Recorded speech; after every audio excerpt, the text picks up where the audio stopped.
Walter Sports Bar has been recognized by many local publications as one of the best sports bars in Washington, D.C., located across the street from Nationals Park and open year-round. We're driven by the search for better. But when it comes to hiring, the best way to search for a candidate isn't to search at all. Don't search, match with Indeed. Indeed is your matching and hiring platform with over 350 million global monthly visitors, according to Indeed data, and a matching engine that helps you find quality candidates fast. Ditch the busy work. Use Indeed for scheduling, screening, and messaging so you can connect with candidates faster. Leveraging over 140 million qualifications and preferences every day, Indeed's matching engine is constantly learning from your preferences, so the more you use Indeed, the better it gets. Join more than 3.5 million businesses worldwide that use Indeed to hire great talent fast. And listeners of this show will get a $75 sponsored job credit to get your jobs more visibility at Indeed.com/Blue Wire. Just go to Indeed.com/Blue Wire right now and support our show by saying that you heard about Indeed on this podcast. That's Indeed.com/Blue Wire. Terms and conditions apply. Need to hire? You need Indeed.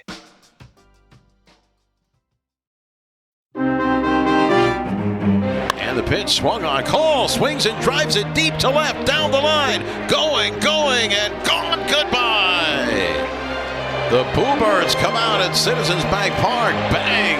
Zoom goes Alex Cole. Infield in, the outfield. Touch the other way toward right. Strom coming set. He kicks, he delivers, and a swing and a high fly ball. Right center field. This is deep enough to score the run. Center fielder Stevenson makes the catch. Down the line from third is Chaparro. He will score. It's a sacrifice fly for Jacob Young and his 27th run batted into the year. And the Nationals are back in front here in the top of the 8th inning. It's now the Nationals 5 and the Phillies 4. It swung on, hit a mile high to deep right center field. Way back, going, and long gone. Goodbye. There it is. Bang, zoom. The first home run pulled by James Wood of the major leagues over the wall in right center field. His 5th home run of the year, RBI number 28. I tell you, I've been waiting to see that happen when he would get a hold of one and pull it. And sends it into the seats in right center field, 417 feet, 108 miles an hour. A majestic soaring fly to give the Nationals a 2-run lead. It's the Nationals 6 and the Phillies 4. And welcome to Nats Chat for Monday, August 19th, 2024. I'm Al Galdi, host of the Al Galdi podcast. Mark Zuckerman is off for this installment of the podcast, but I am joined by the boss of the podcast, Tim Shovers, and for the first time in 5 days, we have a Nationals victory to discuss. It feels good to say that. A 6-4 win at the National League East leading Philadelphia Phillies on Sunday afternoon to avoid a 4-game sweep. The Nats for this regular season now 56-69, and boy, did the Nats need a win.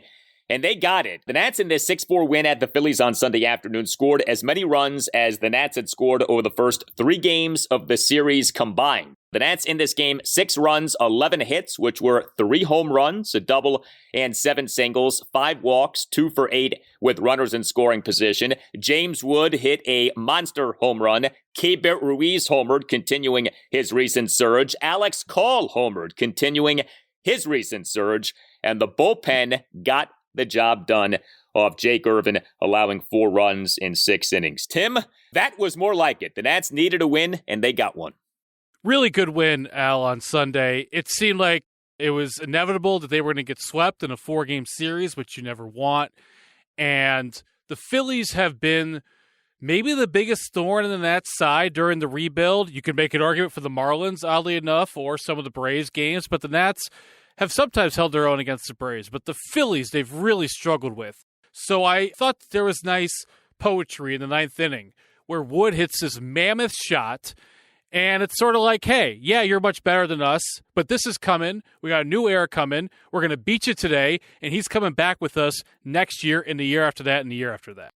Yeah, I mean, look, the Nats got bullied by the Phillies over the first 3 games of this series, but the Nats on Sunday afternoon struck back at the bully, and James Wood was a part of that, no question about that. And you're right, there is a lot of poetry in a series in which so many homers were hit. The final homer is hit by the guy who hopefully is going to be hitting many more homers in this rivalry in the years to come in James Wood. So yes, James Wood, he in this game as the Nats starting left fielder and number 3 batter, 1 for 3 with a solo homer and 2 walks. So Wood in the Nats' 2-run fourth drew a leadoff walk despite having been down in the count at 1.12. Wood in the top of the 5th drew a 2-out walk, and Wood in the Nats' 1-run ninth, a 1-out solo homer off the facing of the second deck in right center field for a 6-4 Nats lead. The homer going a projected 417 feet per Statcast. What a homer that was by James Wood, who very much pimped that home run. He enjoyed hitting that home run. So you look at James Wood in this series, the 5-1 loss on Saturday evening, he did go 0 for 3, but remember the 3-2 walk-off loss on Friday evening. Wood got on base 4 times. He went 3 for 3 with a double, 2 singles, and a walk. And the 13-3 loss at the Phillies on Thursday evening, Wood 1 for 4 with a single, an RBI groundout, also had an outfield assist. So you take a step back and you look at the numbers that James Wood has produced since the Nats on July 1st announced that they had selected the contract of Wood from AAA Rochester. 177 plate appearances. His OPS now is up to 831, which is really good. And you feel like there are multiple further levels that he will be climbing in terms of that OPS. Batting average is at 284. On base percentage is at 373. Slugging percentage is at 458. He does need to elevate balls more, but he continues to hit balls hard. He gets the home run in this game on Sunday afternoon. And I think all things considered, it's hard to be displeased with what we're seeing from James Wood. He is living up to the hype, and he is very much performing like someone who is going to end up being the player Nats fans hope he becomes. Offensively, he is living up to the hype. Absolutely. And Nats fans should be thrilled about that. He is in the middle of the order, and he belongs in the middle of the order, and you know that that's going to be the case for years to come. But he's not all advertised defensively, and I know that this game was about offense with James Wood, but where I'm going with this, Al, because we've been talking about Dylan Cruz recently a lot on this show, and I had a thought today I want to kind of bounce your way with James Wood, and that is, if Jacob Young is a Gold Glove caliber center fielder, and Cruz belongs in right field, and Wood, his best asset is hitting, should the Nats start thinking about Wood as the franchise DH? Like, that's not a stigma anymore. This isn't Harold Baines, you're too old to move. That's my James Wood thought of the day. Well, I think you can DH him at times. I would hate to take someone in his early 20s who is athletic enough to play center field in the minors and just stick him at DH with any kind of regularity. I mean, you can do it on occasion, but what you don't want to do with someone that young and that athletic is just sort of pigeonhole him already in a spot that usually is reserved for older players, lesser defensive players. I think we need to see more of James Wood as an outfielder, including as a left fielder, until we declare anything with certainty. He did not play a ton of left field in the minors. I'm willing to see more of this before we arrive at a firm and definitive conclusion. I still would just go back to this. If you're good enough to play center field in the minors as often as he was, you should be good enough to play left field. I mean, left field is where you park your worst defensive outfielders because it's the easiest of the 3 outfield positions to play. When an outfielder is getting older, you park him in left field. When Jason Worth was older and was in his declining years, the Nats put Worth where? In left field. So I think Wood will come around in left field. I'd be surprised if he didn't. And, you know, in baseball, you have batting, defense, and base running, and all 3 things matter. But the truth is they don't all matter the same. Offense matters more than defense and base running. Hitting, in other words, matters more than defense and base running. And Wood, when it comes to the hitting, is bringing the goods so far. Hey guys, Al Galdi here for Window Nation. The 2024 MLB trade deadline may have passed, but that doesn't mean that there isn't still a great deal to be had. Window Nation, for listeners of the Nats Chat podcast, is offering a sensational deal. 2 free windows for every 2 windows that you buy, plus pay nothing with no interest for 2 full years, plus you get an additional $250 credit. Call 866-90-NATION or visit windownation.com and tell Window Nation that you want the deal that you heard about from Al Galdi on the Nats Chat podcast. Window Nation windows are outstanding. Window Nation is the true window expert. Window Nation's professional installation teams have over 10 years of experience. Every Window Nation window undergoes a 50-point inspection before leaving the Window Nation factory. 866-90-NATION or windownation.com. Take advantage of this offer for listeners of the Nats Chat podcast. 2 free windows for every 2 windows that you buy, plus pay nothing with no interest for 2 full years, plus an additional $250 credit. 866-90-NATION or visit windownation.com. That's 866-90-NATION or windownation.com, and tell Window Nation that Al Galdi sent ya. The 0-2. Swing a long drive right field. Way back it goes. And this one is going to be long gone. Straight down the line, about 8 rows deep into the seats. Ruiz hit a fastball that was way up and out of the zone for a 2-run shot to tie this game. Nationals 2, Phillies 2. Homer on an 0-2 pitch for Ruiz, his 12th of the season, and his 3rd in this series.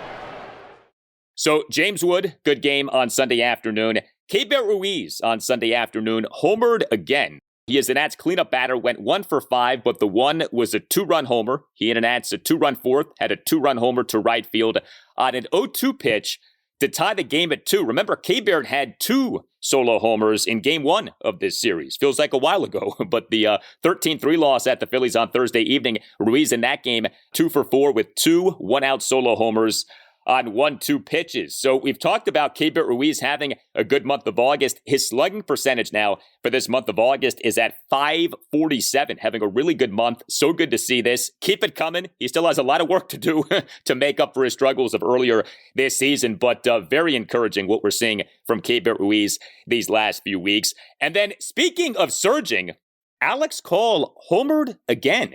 You know, this isn't just some cute little thing that Alex Call is doing anymore. I've got some numbers for you coming up momentarily that may floor you in terms of what Call has done this season. But Alex Call on Sunday afternoon, he was again the Nats starting right fielder. He has become their everyday right fielder. It's funny, Tim just mentioned Dylan Cruz. What Alex Call is doing right now is like what you would think a Dylan Cruz might be doing. But Call on Sunday afternoon, homering for a 2nd straight game. He is the Nats number 2 batter, went 1 for 4 with a solo homer and a walk. Top of the 3rd, drew a 2-out walk, and Call in the Nats 1-run 5th had a 2-out solo homer to left field for a 3-2 Nats lead, despite having been down in the count at 1.12. Was in the 5-1 loss at the Phillies on Saturday evening that Call, as the Nats number 1 batter, went 1 for 4 with a solo homer. Also had that great defensive play to rob Trey Turner of a hit. But how about this with Alex Call? So he's in the midst of a 2nd stint with the Nats at the major league level this regular season. He, for this regular season at the major league level for the Nats, has an OPS of .986 over 99 plate appearances. He has hit like an all-star for the Nats this season. This is really stunning. We have seen a good bit of Alex Call in recent years. He had his moments, but he had never had prolonged production like he's providing right now. This is shocking. Call needs to stay in the lineup every day as best as possible right now. Keep seeing what you have in him. I was thinking about him today because the way the Nats acquired him is sort of similar to how his time has gone since he came here, and that is that he was with Cleveland's system, and they just had a roster crunch one day, and he was out of options, and Cleveland sort of got stuck, and Mike Rizzo made a smart move to pick him off waivers when he was available, not to Cleveland's preference. He comes here, he's played, he's yo-yoed back and forth between AAA and the majors, and when he has the opportunity, he looks like he belongs, but there's a lot of other people to take care of. Like one guy that blocked him this year for playing time was Jesse Winker, because Jesse Winker not only was playing well, but he was valuable to the Nats for future trade value in late July. And also, he's not a high draft pick. His leverage is much lower than his talent, basically, is where I'm going with this. But the more and more he plays, the less and less that's going to matter. Yeah, I mean, no one has any delusions that he's some franchise piece moving forward, but he can be a depth piece moving forward. And when a guy produces, I think you salute him. We don't always have to get sucked into the bigger picture. We can enjoy what a guy's doing. It's funny you mentioned Jesse Winker. Jesse Winker for the Nats was great at getting on base. He did not hit for much power. Alex Call is hitting for power. He's giving the Nats something that they are in dire need of, and that is guys who can hit for power. Call for this regular season now is slugging .552 for the Nationals at the major league level. He is doing a really good job here. I don't know how much longer this will continue, but as long as it's happening, keep batting him high in the order and keep letting him do what he's doing. And this should not in any way block Dylan Cruz from being promoted to the majors. Let's make that clear. But you know what? It does kind of say, hey, if you do want to take some more time on Dylan Cruz, you can. It's not like you're necessarily struggling in right field right now with what Alex Call is doing. So awesome stuff there. I also want to mention CJ Abrams. So Abrams, as we have noted, is not having a good month of August. He was actually going to get Sunday off. He ended up being in the lineup, wanted to play. The thinking is, hey, I need to play my way out of this funk that I'm in. I got a lot of respect for that a guy was basically being gifted a day off, decided not to take it.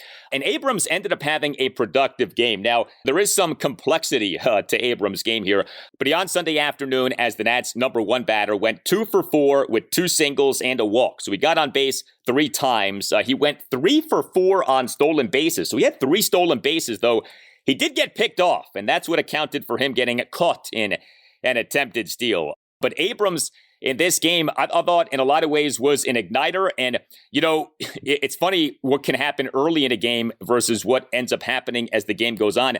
But top of the first, Abrams draws a leadoff 6-pitch walk, steals second base, steals third base. And you're saying, all right, we're off and running here. Abrams is on third base with no outs. The Nats numbers 2 through 4 batters are coming up.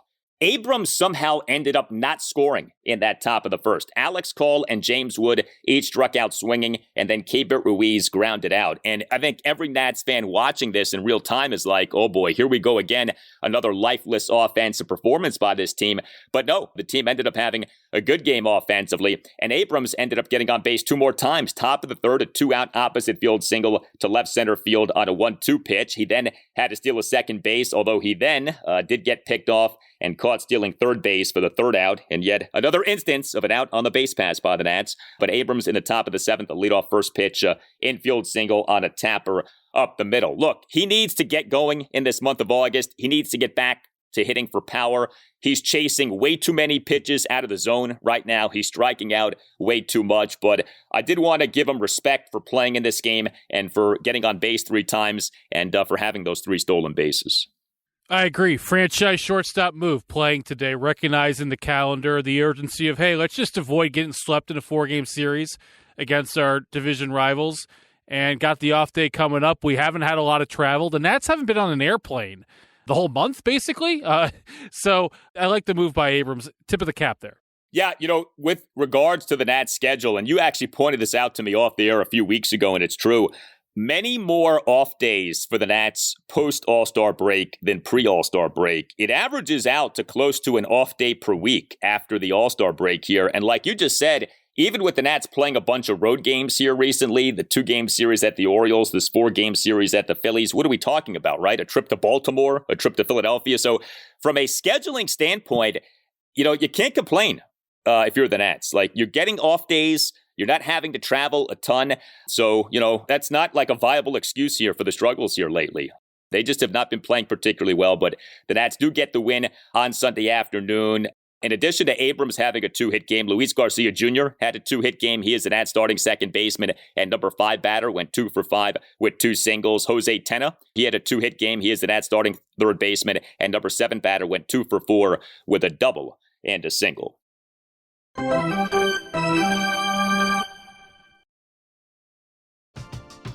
We're driven by the search for better. But when it comes to hiring, the best way to search for a candidate isn't to search at all.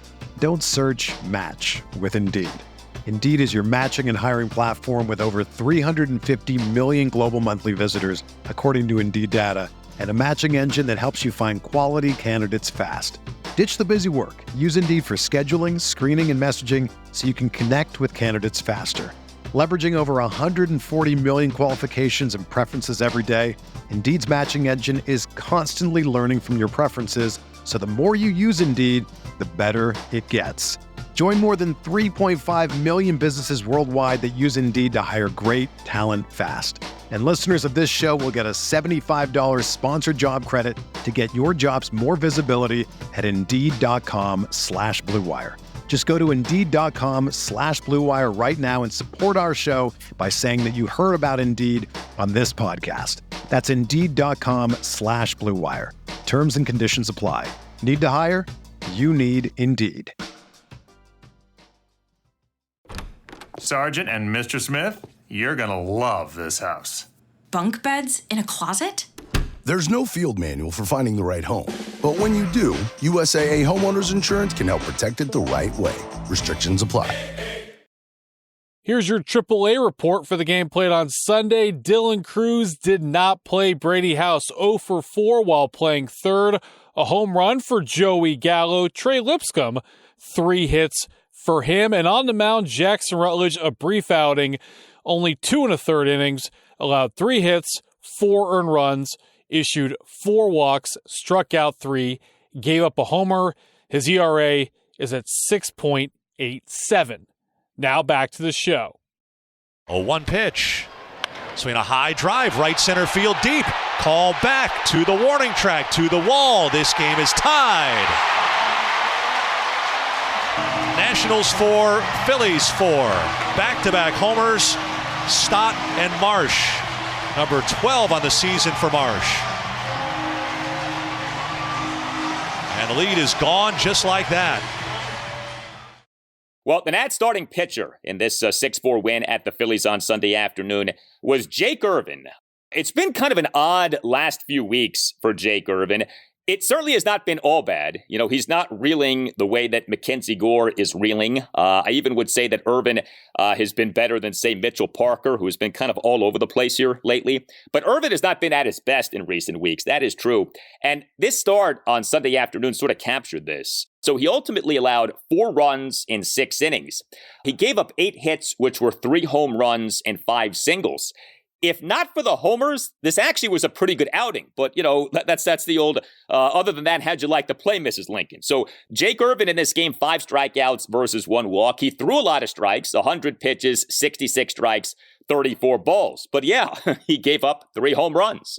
Now, bottom of the first, he gave up a run on 3 consecutive one-out singles. But Irvin, in the bottom of the third, allowed a run on a leadoff homer by Trey Turner to center field. The homer going a projected 410 feet per Statcast. And Irvin, in the bottom of the 6th, allowed back-to-back one-out solo homers by Bryson Stott and Brandon Marsh to tie the game at 4. And that's what was really disappointing. The outing up until that point, you felt pretty good about. Then he gives up the back-to-back one-out bombs by Stott and Marsh, and all of a sudden you're looking at 4 runs in 6 innings. So it certainly was not all bad from Jake Irvin, but I hated to see his final line end up with him giving up the 4 earned runs. Jake Irvin now, last 8 starts, has allowed at least 4 earned runs 5 times. So 5 of his last 8 starts have seen him allow at least 4 earned runs. And a big thing that is emerging with him is the home run. He gives up 3 more in this game on Sunday afternoon. Irvin, who for so much of this season was not giving up home runs, he now, over his last 8 starts,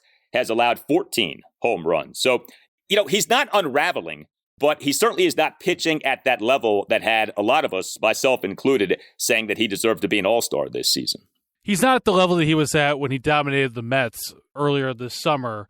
And I liked overall his outing today, but, you know, leave a little bit of a sour taste in your mouth with the homers at the end there.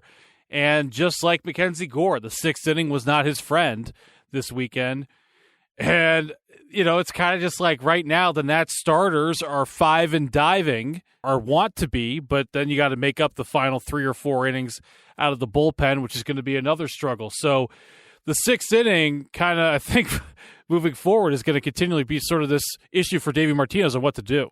And this was not a good series for Nats starting pitching. We had Irvin 4 runs in 6 innings Sunday afternoon. Mackenzie Gore Saturday evening, 5 runs, 5 2/3 innings. The best outing by a Nats starting pitcher in this series, dare I say, was Patrick Corbin on Friday evening, 2 runs in 4 1/3 innings. Because remember how this series started, the 13-3 loss on Thursday evening. Mitchell Parker in that game, 9 runs in 3 innings. Well, a big-time key to this National 6-4 win at the Phillies on Sunday afternoon was the Nats bullpen. Some really good stuff. 3 Nats relievers combining for 3 scoreless innings. Jose Ferrer tossed to 2/3 of a scoreless inning. He in the bottom of the 7th faced 3 batters and got 2 outs. The MVP of this game from a bullpen standpoint was Jacob Barnes. How good was he? 1 1/3 perfect innings as he again came up big in this series. This kind of gets buried, but Barnes in the Nats 3-2 walk-off loss at the Phillies on Friday evening tossed 1 2/3 scoreless and hitless innings. So 2 really nice outings from Barnes in this series. And then Kyle Finnegan, he did toss a scoreless bottom of the 9th for the save. No drama with Finnegan in this game. Good to see that. Finnegan rebounding from what happened with him on Friday evening. Remember, Finnegan in that game, bottom of the 9th, allowed a run, did not record an out. So the bullpen coming through here. I don't know how often we're going to be able to say that. We've talked about the state of the bullpen. Now Derek Law is on the 15-day injured list. That probably was the biggest bullpen item for the Nats over these last few days. And that's on Saturday afternoon, announcing a flurry of roster moves regarding the bullpen. And principal among those moves was the team putting Law on the 15-day IL due to a right elbow flexor strain. So it's going to be on not just Finnegan, but guys like Barnes and Ferrer to pick up the slack here. And at least on Sunday afternoon, they did that. 8 consecutive appearances for Barnes without giving up a run. Last time he gave up a run was on August 2nd against the Brewers. A few days before that, he gave up a pair of runs to the Diamondbacks. But giving up multiple runs in an appearance is very rare for him. And the only time the entire season that he had a really bad one, that was on May 31st in Cleveland, where he gave up 3 runs while only recording 1 out. I had not realized Jacob Barnes's recent run that he's had here, and with Derek Law on the IL, he's certainly going to get more opportunities, and I'm excited to see what happens for him over the next few weeks. Yeah, they need people to rise up, and if Barnes can be one of those guys, more power to him. So good to see the Nats get this win. You know, it's always nice to win going into an off day. I feel like you can enjoy that just a little bit more. And next up, the Nats face the worst team in the National League, the Colorado Rockies. So how about the nature of the schedule here? You go from a 4-game series at the best team in the National League, the Philadelphia Phillies, to next up 3 games against the worst team in the National League in the Colorado Rockies. So game 1, Tuesday evening at 6:45, DJ Herz will be the Nats starting pitcher. Game 2, Wednesday evening at 6:45, Mitchell Parker will be the Nats starting pitcher. And Game 3, Thursday afternoon at 1:05, Patrick Corbin will be the Nats starting pitcher. You could always email the show, natschatpodcast@gmail.com. We got this very insightful email from Joel Charney regarding Dylan Cruz. Of course, a lot of Dylan Cruz conversation here lately. Look, he could be called up to the majors at any moment now. We are on Dylan Cruz watch. This is like when your wife is pregnant and you're awaiting her to give birth, okay? At any moment, this could happen. So everybody just stay calm, all right? Big things could be happening here. But writes Joel, he says, you all seem to assume that he's ready and he'll give a positive jolt to the team and the fan base. I disagree. I readily admit that he remains a consensus top 20 prospect in baseball and that I'm scouting the stat line, but I'm not seeing a franchise-changing talent off his AAA performance. In 45 games and 191 at-bats, he's slashing .257, .333, .450. Everything about his line is adequate to good, but not great. Cruz is far from a bust, but I think he has been a mild disappointment compared to his pre-draft hype last year. I would for sure rather see him in the outfield for the balance of the season over Alex Call, but I would temper expectations regarding his actual performance. Thank you for the email, Joel. So a few things on that. It is true that like Dylan Cruz's overall numbers for the season don't necessarily floor you. He did, though, remember, get off to a sluggish start. He then was injured. If you look at his more recent numbers, he has been doing better. And there's something else to keep in mind with Dylan Cruz, and I want to give proper credit here. Sam Dykstra, a reporter for MLB Pipeline, he on X a few days ago put up this post. Dylan Cruz splits for this season in terms of home games at AA versus road games at AA, home games at AAA versus road games at AAA. And the gist of the splits is Dylan Cruz has been a lot better on the road as compared to at home. And some of these numbers really are jarring. And again, this goes back a few days, so these numbers now are dated. But like slugging percentage at the AAA level, Cruz on the road, .517. Cruz at home, .407. Slugging percentage at the AA level, Cruz on the road, 519. Cruz at home, 393. And that pattern holds up for on-base percentage, also holds up for batting average. It's tricky to assess park effects in the minors. We don't have the kind of reliable data that we have for major league ballparks, but I know that there is a very prevalent sentiment that some of these Nats minor league ballparks do batters no favors.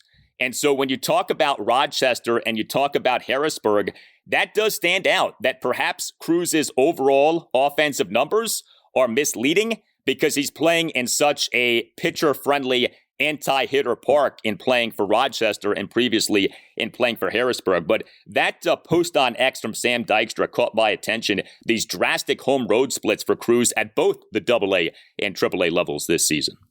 I was unaware of that quirk with those stadiums and the numbers and how they relate. I am a Dylan Cruz defender so far. Look at Wyatt Langford, who made news for, even though he's drafted after Cruz, he made the Rangers opening day roster. His OPS is at 678, and I look at Cruz's OPS this year, and it's 786. Now, they're at different levels, but still over 100 points. I don't know how you break that down, but just pointing that out there. It's looking like Cruz is going to be called up any day now, and Cruz did not play on Sunday. The Nats are off on Monday. They're home on Tuesday. Man, wouldn't shock me if something happened on Monday. But anyways, that's another thing. And if Cruz is called up by Labor Day of 2024 after being drafted in the summer of 2023, I don't know. To me, we're on schedule here. And I think that there's been a lot of overblown anxiety about Dylan Cruz thus far. Well, look, I'm not going to be a phony. I mean, I think Mark thought, we talked about this, that by now Cruz would have been promoted to the majors. I mean, we talked going into this season about Cruz maybe being promoted to the majors by May or June. That did not happen. But again, like I said, got off to a sluggish start and then got injured. So that sort of put things on a slower path. The other thing is, and we've come to see this, the Nats are playing things conservatively in terms of promoting these top prospects. The Nats took their time in promoting James Wood. And you know what? Right now, them taking their time to promote James Wood to the majors looks rather wise, does it not? He's doing just fine, unlike so many other top prospects who have been called up to the majors this season. And perhaps the conservative approach is going to prove to be wise with Dylan Cruz. We'll see. But I mean, I will concede, like going into the season, did I think by the middle of August, Dylan Cruz would be at the major league level? I did. But to your point, when you get drafted in 2023 and you make your major league regular season debut in 2024, assuming that happens, hard to be too upset about that. But yes, we are on Dylan Cruz watch. You tell us what you think. Hit us up on X at Nats_chat. You can email the show natschatpodcast@gmail.com. You can find us on our website, natschatpodcast.com, at which you can purchase a Nats Chat podcast t-shirt. All Nationals radio highlights on Nats Chat are courtesy of 106.7 The Fan. Don't forget, if you would like to send a shout out to someone who you care about, you can do so via this podcast. Email Tim. Again, that email address is natschatpodcast@gmail.com. All Nationals radio highlights on Nats Chat are courtesy of 106.7 The Fan. For Tim Shovers, I'm Al Galdi. Thank you for listening, and we'll talk to you next time on the Nats Chat Podcast.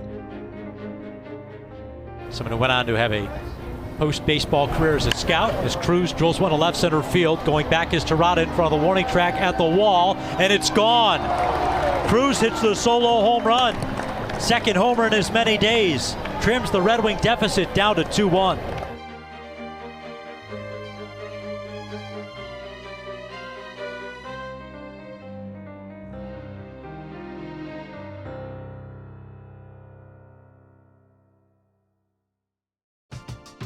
We're driven by the search for better. But when it comes to hiring, the best way to search for a candidate isn't to search at all. Don't search, match with Indeed.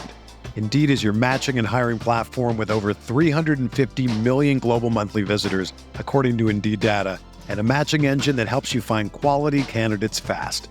Ditch the busy work. Use Indeed for scheduling, screening, and messaging so you can connect with candidates faster. Leveraging over 140 million qualifications and preferences every day, Indeed's matching engine is constantly learning from your preferences, so the more you use Indeed, the better it gets. Join more than 3.5 million businesses worldwide that use Indeed to hire great talent fast. And listeners of this show will get a $75 sponsored job credit to get your jobs more visibility at Indeed.com/Blue Wire. Just go to Indeed.com/Blue Wire right now and support our show by saying that you heard about Indeed on this podcast. That's Indeed.com/Blue Wire. Terms and conditions apply. Need to hire? You need Indeed.